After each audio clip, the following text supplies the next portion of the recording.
Welcome in, everybody, to another edition of TinChattin. I'm Drew Fry. I'm right here next to Mike Moz. We are back at Parkview Field. We've got the field behind us. It's the home dugout right over the shoulder here. We're seated in beautiful seats to watch some TinCaps baseball, which is going to be back here.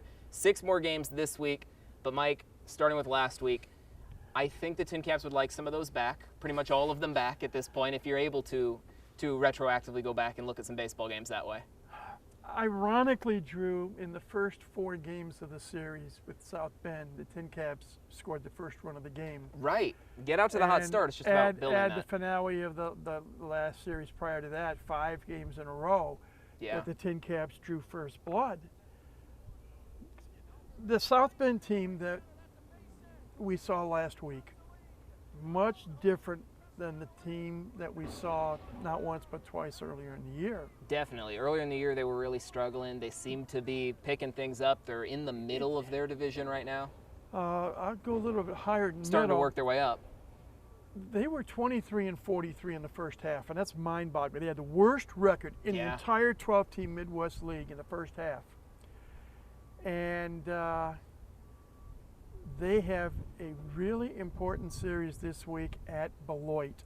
Yes. As we are here doing this week's segment, SkyCarp are in first place in the West, 2 games ahead of both Quad Cities, who they just finished a series against. Right. And South Bend. Yeah, South Bend's got a shot at a playoff spot here. And so those 3 teams, they're going to decide which of those 3 is going to play Cedar Rapids in the first round of the playoffs. Yes. Now, there's a Cedar Rapids team that's really been struggling lately. It doesn't matter for them because they already have that playoff spot clinched, but they just came off their own series against the West Michigan Whitecaps. Again, doesn't matter for the Whitecaps. They have their spot clinched, but the Whitecaps are playing much, much better baseball coming into Fort Wayne. West Michigan just swept Cedar Rapids, and now they come into Parkview Field to face a team that has lost 2 of 10. They are 2-8 over their last 10. West Michigan, without a doubt, the class of the Midwest League in 2025. Definitely. They have won 74 games this year already. Yeah. One of just 2 minor league teams that have eclipsed the 70-win mark. And Greenville, by the way, is the other team. Yep, Pirates affiliate. And they are the only 2 teams at this point who have hit the 70-win mark for the season. And we were talking about it before you turned the magic switch on. Right, a little red button that says record. You stop and think, Whitecaps, they're like Timex watches. They just keep on ticking. Yep. In spite of having Max Clark and Kevin McGonigal, and I always mess up. Joshua Briseno also moved up. Thank you for saving me there. That big 3 right there, that trio is moved up. They're now in AA. They can't do any more damage on behalf of the Whitecaps. But everyone else still is. Yeah, and they continue to win. Yes. It reminds me a little bit of what they did in 1997. Okay, we're going back a ways. When they were the winningest team in all of minor league baseball that year. And the one little carrot about 1997 was that though West Michigan had the best overall record in the entire minor leagues in 1997, in round 1 of the Midwest League playoffs, they were knocked out by the then Fort Wayne Wizards. Right. To do that this year, it might be a little bit tougher. The TinCaps still not statistically eliminated from that postseason possibility. They sit in 4th in the Midwest League East, but with West Michigan at 1, that essentially moves the TinCaps up to 3rd. There's 2 teams the TinCaps would need to beat. They are 6.5 games behind Great Lakes, 6 games behind Lake County. And if they get a shot at Lake County next week, 6 games over in East Lake, Ohio, I had the good fortune to be in South Bend over the weekend with my colleagues, Jaden Taylor and Andy Yakum. And yeah, I had the trio of broadcasters out there for that one. Yeah, Mo, Larry, and Curly, but not sure who was who. We had a great time. Yeah, everyone takes a bit of that role on. One of the things that we talked about, both on air and off air, we have described the TinCaps in 2025 as a Jekyll and Hyde team. Yes, definitely. There have been flashes of absolute brilliance and flashes of absolute frustration. Right. Last week was frustration, as I mentioned. Very much so. In the first 4 games of the series, they took the first lead of the game only to see South Bend come back. Yeah, and it was a series of different, culprits, whether you want to blame just a real hot hitting from South Bend, whether you want to talk about sort of bullpen implosions on behalf of the TinCaps. I know the defense certainly played into it on multiple instances where South Bend was gifted extra outs, extra runners, extra runs just from mishandled balls or airmail throws. Both Friday and Saturday, TinCaps committed 3 errors in each game. That doesn't help. And we go back to the trading deadline. We go back to that infamous Thursday when arguably the 2 best players on the Fort Wayne roster were involved in trades. Yep, Leo DeVries DeVries going to the Butterworth. Athletics and then ended up being moved over to Lansing in our same league. Right. And Brandon Butterworth involved in a late trade between the Padres and the Baltimore Orioles. He's in that system and now. they moved him to Double-A. Right. A testament to how well he'd been producing in High A. This was on the Thursday. Right. The next day, the 4 what I call next best players were promoted to Double-A San Antonio. Right. And we are talking about We had Miguel. Hawkins and Mendez and Yost and Oswaldo Linares as well. Linares, the Yeah, catcher. that quad right there, you could feel something changing in the team. So in less than a 24-hour period, you lose 25% of your roster. Yeah, 6 of the best on this team. And 5 new players have come, 4 directly from Lake Elsinore, 1 coming from college, a 4-year starter at shortstop for Vanderbilt University. Right. And it is taking a little time to adjust. Yeah.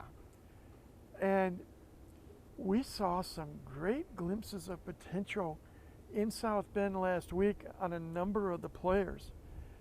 And the future is bright. I mean, I can think of Cason Wells as an outfielder that can play all 3 outfield positions. He's a left-handed batter. Yeah. 3 of the hits he had last week went the opposite way, a la Braden Carpathios. Right. We'll talk about BK in a minute. You've got Lamar King as You well. got Lamar King Jr. He's got a little bit of prospect pedigree too. When you look at Lamar King Jr., the first thing you're impressed with is his size and his shoulders and his arms and his hands. You know, he's listed as a catcher. He may play a little first base. He may do some DHing as well. Yeah. He can hit the baseball. And Fort Wayne fans are going to get their first extended look of him now on the team. I think he had Correct. 2 opportunities to play in front of a home crowd right when he got called up. But this now is, TinCaps fans can really start getting into Wells and King and Evans and Bastine and Valentine. Bastine, there we go. And Valentine as well. Vestine, he's the one who played 4 years at Vandy. Yes. And when I say we, I talk about the 3 of us broadcasters. We're simply amazed at the mental part of the game that Vastine shows. Yeah, the poise, the Now, professionalism. yes, he did have a throwing error in the series. And yes, there was a play where South Bend 1 out, runners at first and runners at second and third. And for some unknown, unexplained reason, and I'm not going to inquire as to why, Right. normally situations like that this year, the infielders come in on the edge of the grass. In this particular case, the third baseman, the second baseman, the first baseman ran the edge of the grass. Vastine, for some reason, played back deeper. Batter hits a rocket, 1-hop shot, and I mean a rocket. I believe Andy said that it was 106 miles an hour off the bat. Wow. One hop. And I'm not kidding.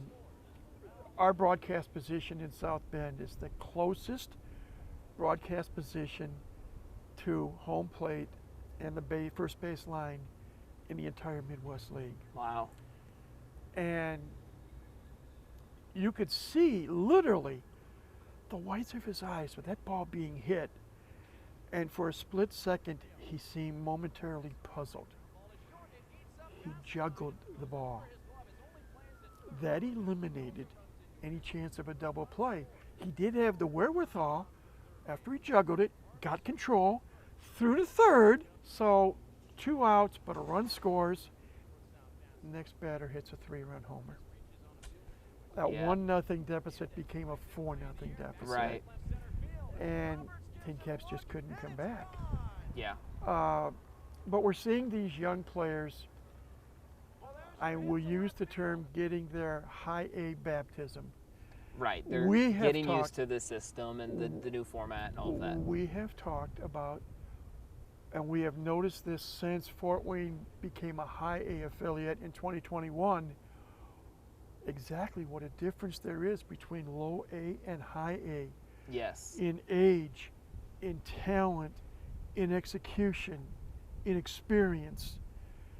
The 5 new players that are here, and we are assuming that they will finish the season off. Again, there's 24 regular season games left, and they will get a world of experience over the next 4 weeks.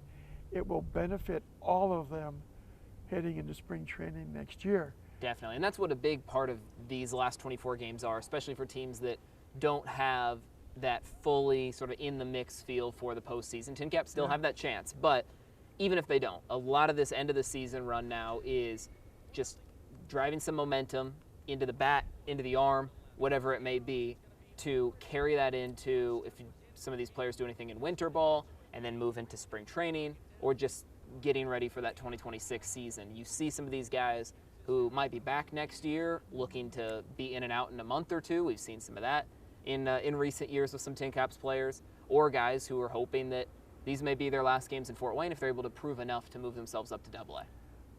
And what we're also seeing, we're seeing the blending with the existing players that have been here and the 5 new players that came here. Right. With the promotions, there becomes a situation where you have a change in personnel, and I'm talking primarily pitching, and specifically the bullpen. It is believed that you will not get a direct answer because the Padres don't work that way at this level. Right.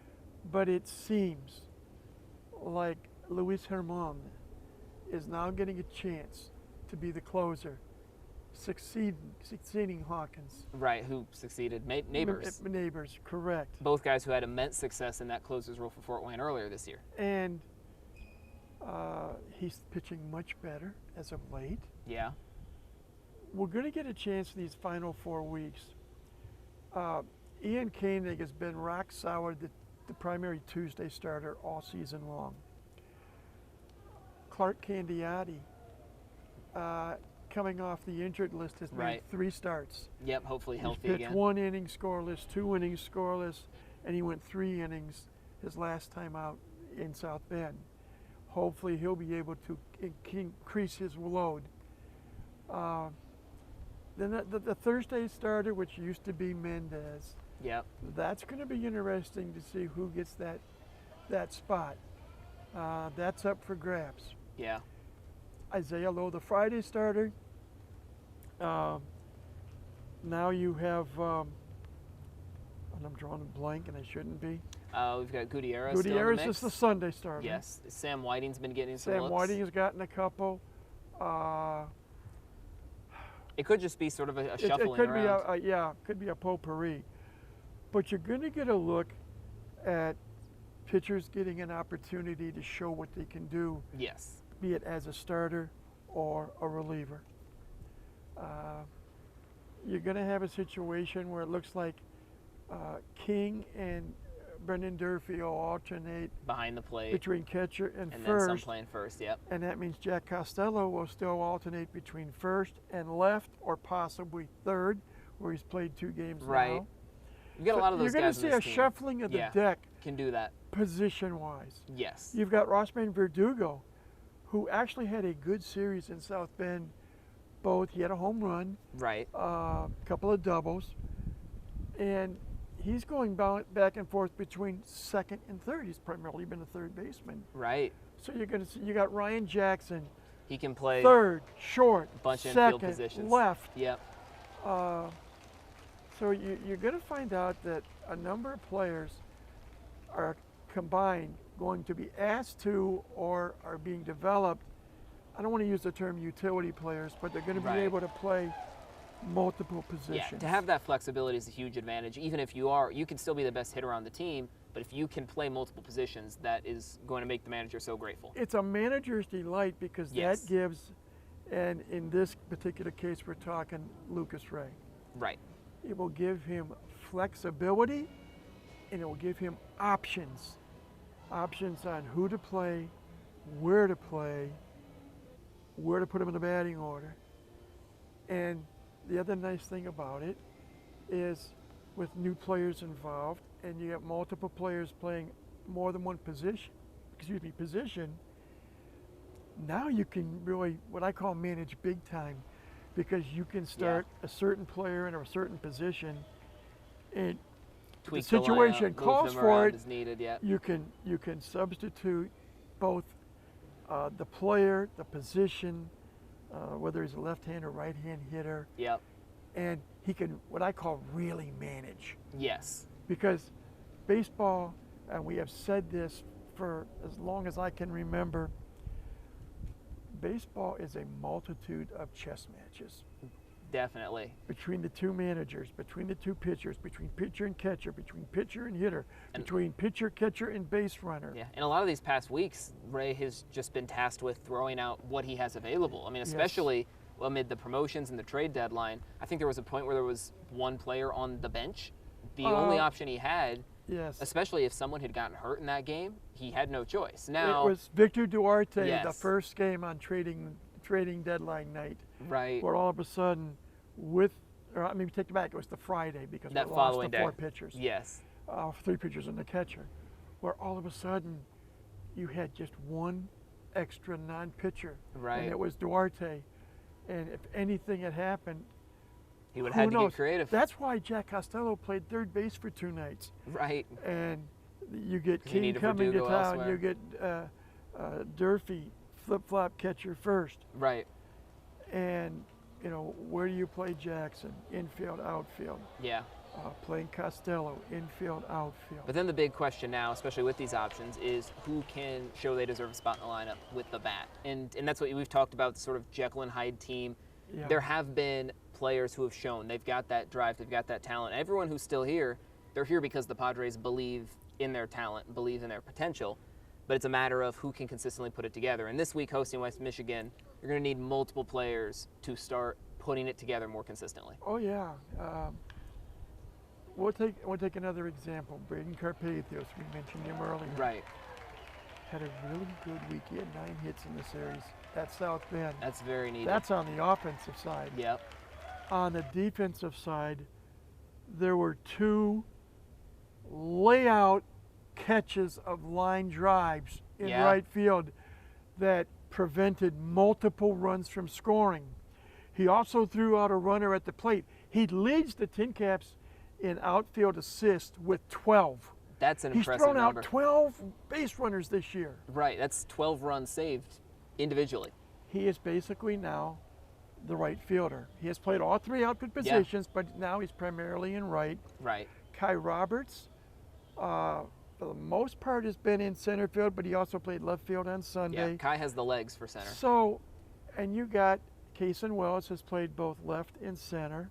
A lot of different guys can So play you left got field, some yeah. guys that are going to get to play musical chairs. Yeah.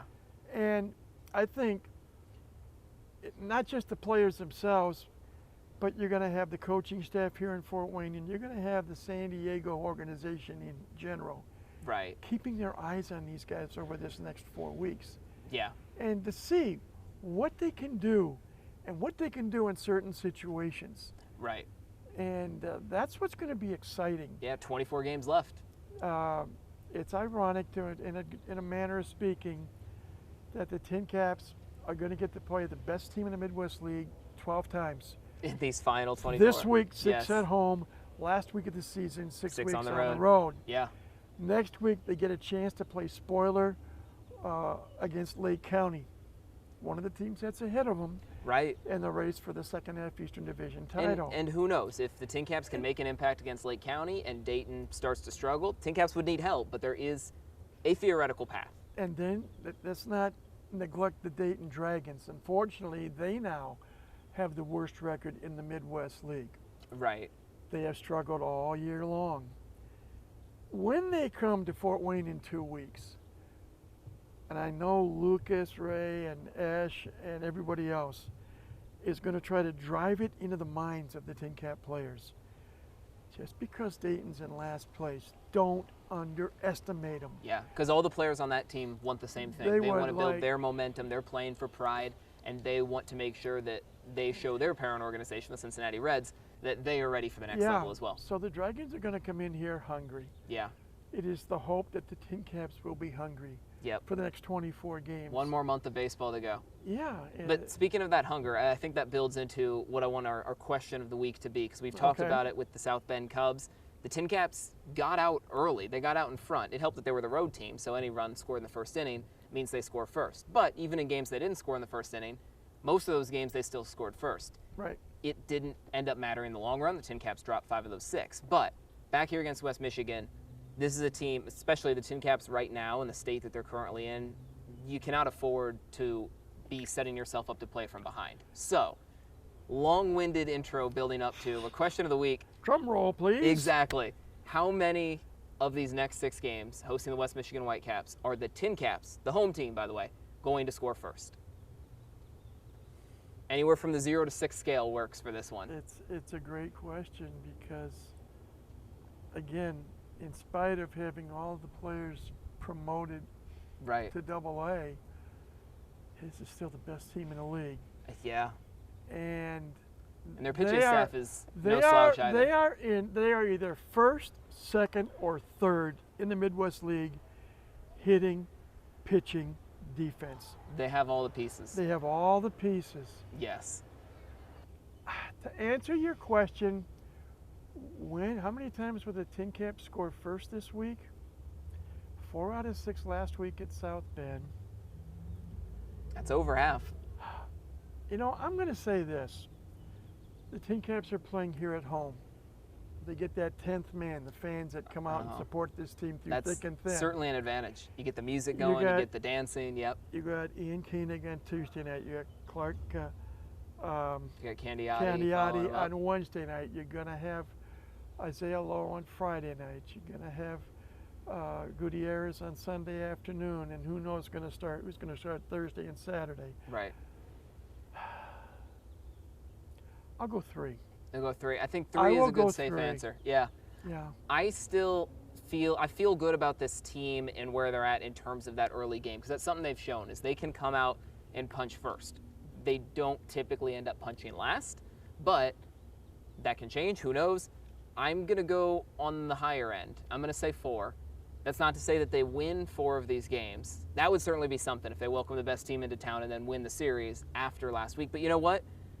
After last week, this is the type of bus ride home where the team is, or at the very least should be, hungry. So these early games, I'm expecting some offense out of the TinCaps early. It was a relatively quiet bus ride back from South Bend on Sunday. I can imagine. But one of the things that can happen on a bus ride back to Fort Wayne end of a road series, whether it's the hour and 45-minute trip to South Bend, whether it's a 7-hour plus trip to Cedar Rapids, or a little over 2.5-hour trip to Dayton, or a 2-hour trip to Lansing, or a 3-hour trip to Grand Rapids.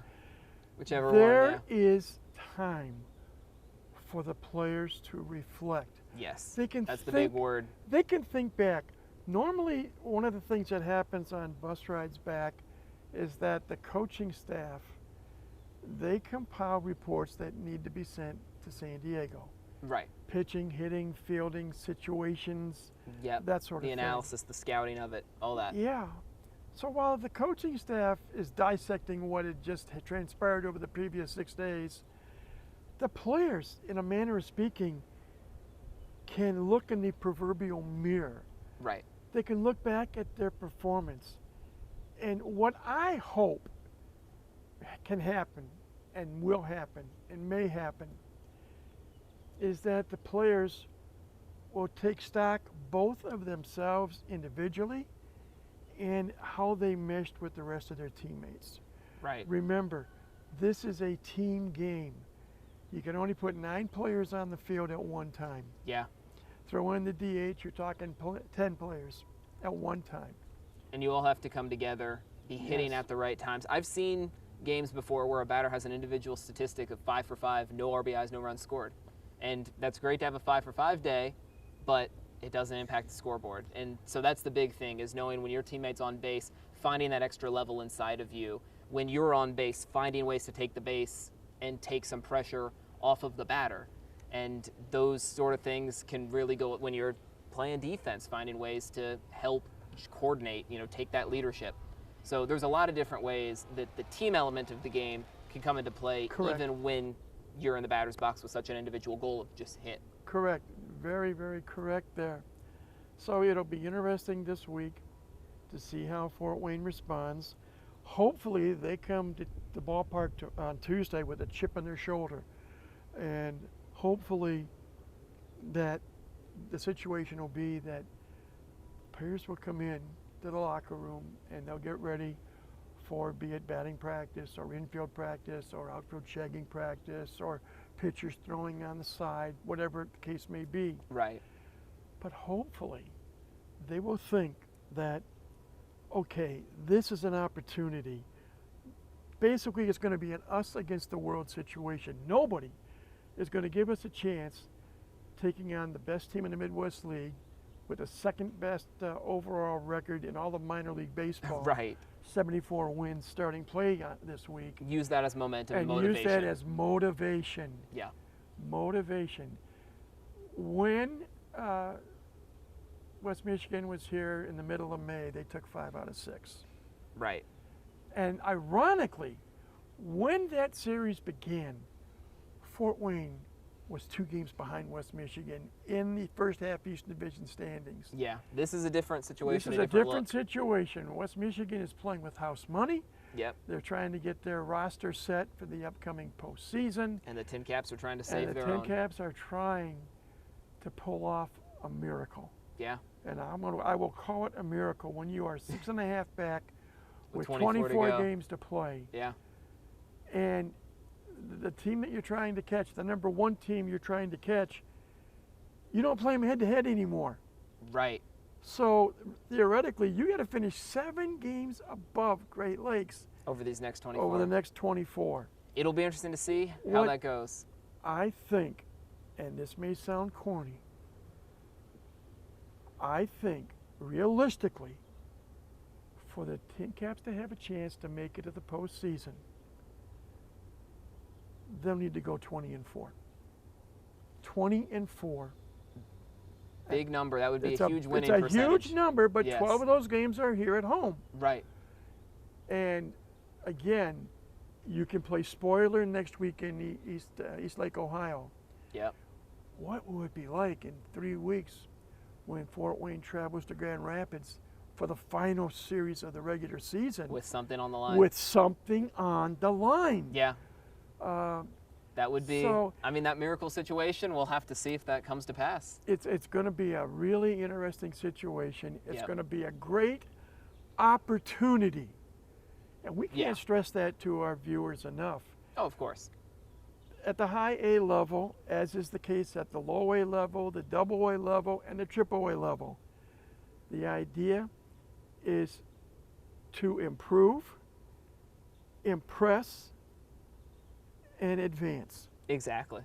And Fort Wayne will have that opportunity for the next 4 weeks. All 3. And it all starts this week here at Parkview Field against the team with the best record in the 12-team Midwest League. Yeah, exciting stuff. And of course, we'll be here to see it all play out, and then we'll be back here next week with another edition of TinChattin to talk about it and talk about the series ahead. So, Mike, thanks for joining me again. I know we battled the rain and the sun in the middle of this filming, but it was well worth it. Yeah. Thank you all for watching. Once again, this is Mike Maz. I'm Drew Fry. We'll see you next time. Enjoy some TinCaps baseball.